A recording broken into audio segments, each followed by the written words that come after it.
कैसे हो दोस्तों? आप सभी का मैं पीपल जैसे सक्सेसफुल में स्वागत करता हूं। उम्मीद करता हूं कि आप सब बहुत अच्छे होंगे। जी हाँ दोस्तों, ये हम डिस्कस कर रहे हैं मध्य भारत का इतिहास।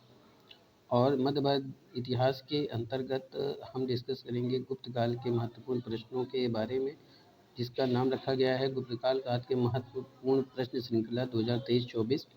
जी हाँ दोस्तों, ये RO, ARO और जितने भी वनडे एग्ज़ाम हैं उसमें जो जीएस का पार्ट आता है उसके लिए ये आपके सफिशिएंट है। आप इसको पढ़ें, मेहनत करें, पढ़ते रहिए।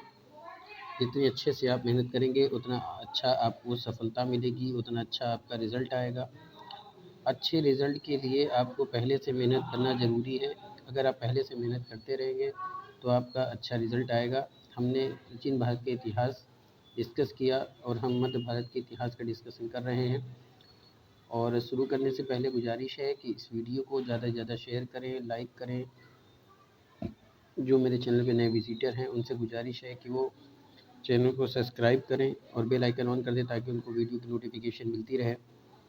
चलिए शुरू करते हैं आज का टॉपिक। तो दोस्तों, गुप्त काल का समय कब से माना जाता है? 319 से 350 ईस्वी।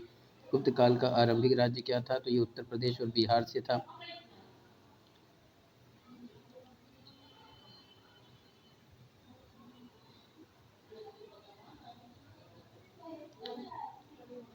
तो दोस्तों, हम लोग ये डिस्कस कर चुके हैं और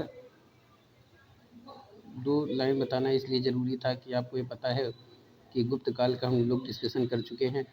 और आज हम लोग डिस्कस करेंगे उत्तरोत्तर काल, यानी कि गुप्त के बाद का जो काल माना जाता है उसे क्या कहा जाता है? उत्तरोत्तर काल। बात समझ में आ रही है? वो माना जाता है, उत्तरोत्तर काल माना जाता है। चलिए शुरू करते हैं। मध्य भारत का इतिहास गुप्तोत्तर काल से ये महत्वपूर्ण श्रृंखला रखी गई है 1 लाइनर की, और यहाँ से डिस्कशन शुरू करते हैं। तो पुष्यभूति वंश के संस्थापक कौन थे? पुष्यभूति वंश की राजधानी क्या थी? थानेश्वर। थानेश्वर कहाँ पड़ता है? हरियाणा में पड़ता है। पुष्यभूति वंश की स्वतंत्रता का जन्मदाता कौन था? प्रभाकर वर्धन। पुष्यभूति ने कौन सी उपाधि धारण की थी? तो परम भट्टारक की। पुष्यभूति के 2 पुत्र थे, कौन? राजवर्धन और हर्षवर्धन। पुष्यभूति का पुत्री का विवाह किससे हुआ था? तो ग्रहवर्मा से हुआ था।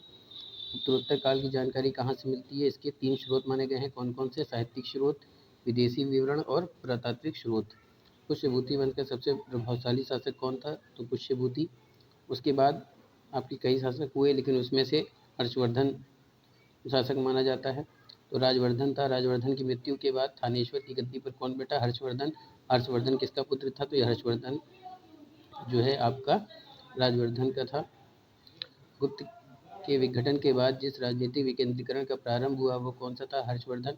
हर्षवर्धन के नाम से जाना जाता था, शिलादित्य के नाम से जाना जाता था। हर्षवर्धन की राजधानी क्या थी? कन्नौज। हर्षवर्धन के अधीनस्थ कौन से शासक रहे? महासामंत रहे। और हर्ष के काल में भू राजस्व की सीमा की बात करें तो ये कितनी थी? 1/3 से 1/4 ये राजस्व कर लिया जाता था। हर्षवर्धन की आत्मकथा किसने लिखी थी? तो ये बाणभट्ट ने लिखी थी। हर्षवर्धन अपनी धार्मिक सभा का आयोजन कहाँ करता था? तो प्रयाग में। हर्षवर्धन के समय कौन सी चीनी यात्री भारत आया था? तो वेनसांग। वेनसांग की रचना क्या थी? सीयू की। कुंभ मेला का प्रारंभ किसने करवाया था? तो हर्षवर्धन ने। अब देखते हैं हर्षवर्धन की जो शासन व्यवस्था थी वो कैसी थी? तो हर्ष कुशल प्रशासक था। हर्षवर्धन की शासन व्यवस्था कैसी थी? राजतंत्रात्मक थी। शासन व्यवस्था दर प्रशासन का जो सर्वोच्च अधिकारी होता था वो कौन होता था? सम्राट, यानी राजा होता था। सम्राट। कार्यपालिका का क्या होता था? प्रधान अध्यक्ष। न्याय का प्रधान किसको कहा जाता है? न्यायाधीश। हर्षवर्धन का विदेश मंत्री कौन था? अवंती। हर्षवर्धन का प्रधान सेनापति कौन था? तो सिंपाद। विदेश सचिव को क्या कहा जाता था? महासदी विग्रहिक। गवर्नर को क्या कहा जाता था? तो राजस्थानी कहा जाता था। राजस्थानी। अश्वरोही सेना का प्रमुख कौन था? कुतल।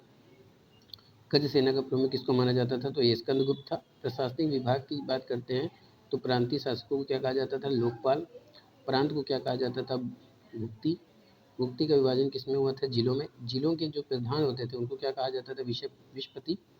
और तहसील को क्या कहा जाता है? पाठक। ग्राम के प्रधान को क्या कहते थे? ग्राम छत्रलिक। उत्तरोत्तरकालीन सामाजिक और आर्थिक दशा की बात करते हैं, मतलब उनका समाज कैसा था और उनकी आर्थिक स्थिति कैसी थी। आइए इसे देखते हैं। तो समाज में किसका स्थान सर्वश्रेष्ठ था? ब्राह्मण का। वेदज्ञ ब्राह्मण को सेनापति तथा राजपद ग्रहण करने की अनुमति किसने दिया था? मेधातिथि ने। इस युग की महत्वपूर्ण घटना क्या थी? तो ये राजपूतों का उदय हुआ था। क्षत्रियों में उच्चतम स्तर का दावा करने वाले को क्या कहा जाता था? क्षत्रिय। वेनसांग ने मणिपुर और सिंध देश के राजा को क्या कहा था? शूद्र। यानी उनके हिसाब से जो मणिपुर और सिंध देश के राजा थे वो क्या थे? शूद्र थे। धर्मशास्त्र में वैश्यों के लिए क्या है? कृषि, पशुपालन और व्यापार। यानी जो वैश्य वैश्य लोग होते हैं वो ये यही 3 काम कर सकते हैं, कृषि कर सकते हैं, पशुपालन कर सकते हैं या फिर व्यापार कर सकते हैं। चलिए आगे देखते हैं। हर चरित्र में किसका उल्लेख मिलता है? तो आदिवासी कृषक, जो आदिवासी थे वो किस प्रकार से कृषि करते थे उसका उल्लेख मिलता है। तंत्रिक मंत्रों में किसकी प्रधानता है? मातृ देवी की, मतलब मातृ देवी ना की पूजा करते थे। भूमि सीमा निर्धारण संबंधी दस्तावेज कौन रखते थे? कायस्थ। न्यायाधिकरण में न्याय निर्णय लिखने का काम कौन करता था? कर्णिक। काल में अस्पृश्यता जातियों की संख्या और अस्पृश्यता की भावना में वृद्धि हुई थी किस काल में? तो ये काल हुई थी हर्षवर्धन के काल में। बात समझ में आ रही है? चलिए, प्रारंभिक स्मृतियों के रचना काल में अछूतों को क्या कहा जाता था? अंत्यज। कल्याणी के चालुक्यों की राजकुमारी प्रदेशों क्या थी? शासिका होती थी। उत्तरोत्तर काल में सती प्रथा का भी अत्यधिक विकास हुआ था। अब बात करते हैं कन्नौज के लिए त्रिकोणात्मक जो संघर्ष हुआ था उसके बारे में देख लेते हैं। तो हर्ष के बाद विभिन्न शक्तियों के आक्रमण का केंद्र कौन था? कन्नौज। कन्नौज के आसपास के क्षेत्र को क्या कहा जाता? मध्य देश। त्रिपक्षीय संघर्ष लगभग कितने वर्षों तक चला था? तो दोस्तों ये चला था 200 वर्षों तक। त्रिपक्षीय संघर्ष के प्रारंभ किस प्रतिहार नरेश ने किया था? तो वत्सराज। वत्सराज ने कन्नौज की आयुक्त शासन को पराजित किया था, इंदिरा युद्ध को। यानी वत्सराज ने कन्नौज की किस शासन को पराजित किया था? तो इंदिरा युद्ध को। सीमावर्ती राजवंशों का उदय इसी टाइम में हुआ था, हर्षवर्धन के समय में। उसको देख लेते हैं। पाल वंश के साम्राज्य का विस्तार कहाँ तक था? बंगाल।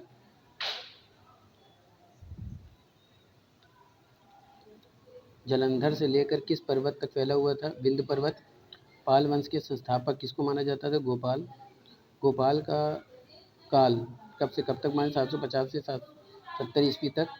गोपाल किस धर्म का अनुयायी था? तो ये बौद्ध धर्म का। गोपाल ने किस विश्वविद्यालय की स्थापना कराई थी? उदयपुरी विश्वविद्यालय। गोपाल के बाद किसका शासन था? धर्मपाल। तो धर्मपाल कब तक सिंहासन पर बैठा था? तो ये बैठा 770 ईस्वी में। त्रिपक्षीय संघर्ष में भाग लेने वाला पहला शासक कौन माना जाता है? धर्मपाल। धर्मपाल ने कन्नौज पर विजय के बाद कौन सी उपाधि धारण की थी? तो उत्तरापद स्वामी। देखिए फटाफट से इस वीडियो को शेयर करें, लाइक कर दें, और जो चैनल पे नए विजिटर हैं उनसे गुजारिश है कि वो सब्सक्राइब कर दें, वीडियो को बेल आइकन ऑन कर दें ताकि उनको नोटिफिकेशन मिलती रहे। आइए चलते हैं आगे। तो धर्मपाल को उत्तरापद स्वामी की उपाधि किसने दिया था? तो सोठडल ने दिया था। धर्मपाल किस धर्म का अनुयायी था? बौद्ध धर्म। धर्मपाल ने किस विश्वविद्यालय की स्थापना की थी? तो विक्रमशिला विश्वविद्यालय। देखिए क्वेश्चन बहुत पूछा जाता है कि विक्रमशिला विश्वविद्यालय की स्थापना किसने की थी? धर्मपाल ने। आपको ये बताना है, कमेंट करके बताइएगा विक्रमशिला विश्वविद्यालय कहाँ पड़ता है। धर्मपाल की राज्यसभा में कौन सा प्रसिद्ध लेखक निवास करता था? हरिभद्र। देवपाल का शासन कब से कब तक माना जाता है? 810 से 850। पाल वंश का सबसे योग्य और साम्राज्यवादी शासक कौन था? देवपाल। देवपाल के समय में कौन बौद्ध विद्वान बंगाल की तरफ आया था? तो धर्मस्वामी। देवपाल को बौद्ध धर्म का पुनः संस्थापक किसने कहा था? तारानाथ ने। नारायण पाल किसका पुत्र था? तो ये विग्रहपाल का। आगे चलते हैं। नारायण पाल की सैनिक जीवन की अपेक्षा कौन सा जीवन वो ज़्यादा व्यतीत करता था? साधु जीवन। शिव के 1000 मंदिर का निर्माण किसने करवाया था? नारायण पाल। नारायण पाल के बाद आया था माहीपाल। माहीपाल का समय कब से कब तक माना जाता है? 998 से 1038 ईस्वी तक। पाल वंश का दूसरा संस्थापक किसको माना जाता है? माहीपाल। पाल वंश के शासक माहीपाल को किसने पराजित किया था? तो राजेंद्र चोल। माहीपाल किस धर्म का न्यायप्रिय था? तो ये बौद्ध धर्म का अनुयायी था। पाल शासकों संरक्षण किसको मिला था? जीमूतवाहन को मिला था। यानी कि पाल शासकों ने किसको संरक्षण दिया था? तो जीमूतवाहन को दिया था। माहीपाल की मृत्यु के बाद पाल वंश का क्या हुआ? विनाश की तरफ। यानी कि माहीपाल ही एक ऐसा शासक था जो कि पाल वंश का अंतिम शासक था। रामपाल चरित की रचना किसके शासनकाल में हुई थी? तो माहीपाल के। पाल वंश का अंतिम शासक कौन था? रामपाल। रामपाल के शासनकाल में किसका विद्रोह हुआ था? कैवर्त का। सुलेमान नामक अरबी यात्री ने किसके समय भारत की यात्रा की थी? तो रामपाल। पाल कालांतरों को बनाने में महारत हासिल किसको थी? कांस्य की मूर्तियाँ, यानी जो पाल कालांतर में थे, यानी जो पाल लोग थे उनको किसमें महारत हासिल थी? कांस्य की मूर्ति बनाने में। बंगाल के पास शासन किस धर्म के अनुयायी थे? यानी जो बंगाल के जो पाल शासन थे उन वो किस धर्म के अनुयायी थे? किस धर्म को मानते थे? बौद्ध धर्म। सेन वंश की स्थापना किसने की थी? सामंत सेन ने। सेन वंश की राजधानी क्या थी? लखनऊ थी। सेन वंश के प्रमुख शासक कौन थे? विजय सेन, बल्लाल सेन और लक्ष्मण सेन। सेन वंश के प्रथम स्वतंत्र शासक कौन थे? विजय सेन। दान सागर और अद्भुत सागर की रचना किसने की थी? तो ये बल्लाल सेन ने।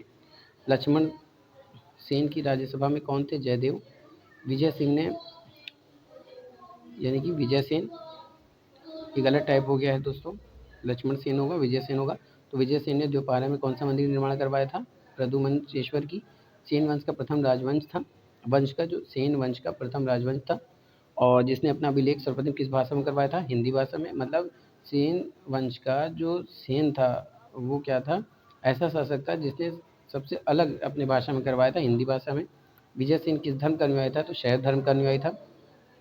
बंगाल का अंतिम हिंदू शासक कौन माना जाता है? लक्ष्मण सेन। अब बात करते हैं कि जो कामरूप का दूसरा नाम क्या है? असम। असम के वर्मन वंश की बात करें तो आधुनिक राज्य असम को क्या कहा जाता था? कामरूप। कामरूप के प्रतिष्ठा के संस्थापक कौन था? पुष्यवर्मन। पुष्यवर्मन का शासनकाल किसके समान था? तो समुद्रगुप्त। यानी ये जो पुष्यवर्मन का जो शासनकाल था वो समुद्रगुप्त के समय में था। पुष्यवर्मन की राजधानी क्या थी? प्रयाग। कामरूप एक शक्तिशाली राज्य बना किसके समय में? भूतिवर्मन के समय में। भूतिवर्मन के उत्तराधिकारी कौन थे? सुस्थित वर्मन। सुस्थित वर्मन कौन सा शासक था? सुप्रतिष्ठित वर्मन। सुप्रतिष्ठित वर्मन के बाद उसका भाई कामरूप के शासक बना जिसका नाम था भास्कर वर्मन। भास्कर वर्मन की दोस्ती कन्नौज के किस शासक से थी? तो हर्षवर्धन। और भास्कर वर्मन नगरवर्धन की दोस्ती की जानकारी किसके द्वारा मिलती है? वेनसांग। वर्मन वंश का अंतिम शासक कौन था? भास्कर वर्मन। भास्कर वर्मन के बाद किसका अंत हो गया था? वर्मन वंश। यानी वर्मन वंश का अंतिम शासक भास्कर वर्मन को माना जाता था। तो ये था आज का टॉपिक। उम्मीद करता हूँ कि आज का टॉपिक आप लोग को पसंद आया होगा। तो फटाफट से मेरे चैनल को सब्सक्राइब कर दें, लाइक कर दें, बेल आइकन ऑन कर दें ताकि उनको नोटिफिकेशन मिलती रहे। देखिए आर.ओ. की वैकेंसी आ चुकी है जिसका बेसब्री से आप सबको इंतज़ार था। उसके तहत हम ये डिस्कशन कर रहे हैं और मेरी ये मेहनत होगी, मेरी ये कोशिश होगी कि आपको बेहतर से बेहतर मैं पॉइंट दे सकूँ, बेहतर से बेहतर महत्वपूर्ण प्रश्न दे सकूँ जो आपके एग्ज़ाम टॉपिक व्यू से बेहतर हों। देखिए इधर उधर की हम कोई टॉपिक पे बात नहीं करेंगे, इधर उधर की कोई टॉपिक पे डिस्कशन नहीं करेंगे। वो टॉपिक डिस्कशन करेंगे जो एग्ज़ाम में आएगा। अभी हम वन लाइनर क्वेश्चन देख रहे हैं, उसके बाद हम ऑब्जेक्टिव टाइप क्वेश्चन डिस्कस करेंगे और एग्ज़ाम से पहले हम टोटल डिस्कशन कर लेंगे हर सब्जेक्ट का। देखिए ये अभी आपका हिस्ट्री का है, ज्योग्राफी का भी चलेगा। तो उम्मीद करता हूँ कि आज का सेशन आपको पसंद आया होगा। इसी तरह से मेहनत करते रहिए, मेरा साथ देते रहिए। अगर आप ऐसे ही मेहनत करते रहेंगे तो आर.ओ. की वैकेंसी यानी समीक्षा अधिकारी और सहायक समीक्षा अधिकारी की वैकेंसी को आप क्रैक कर पाएंगे। फिर मिलते हैं नए टॉपिक के साथ। तब तक के लिए थैंक यू क्लास। हंसते रहिए, मुस्कुराते रहिए। Thank you.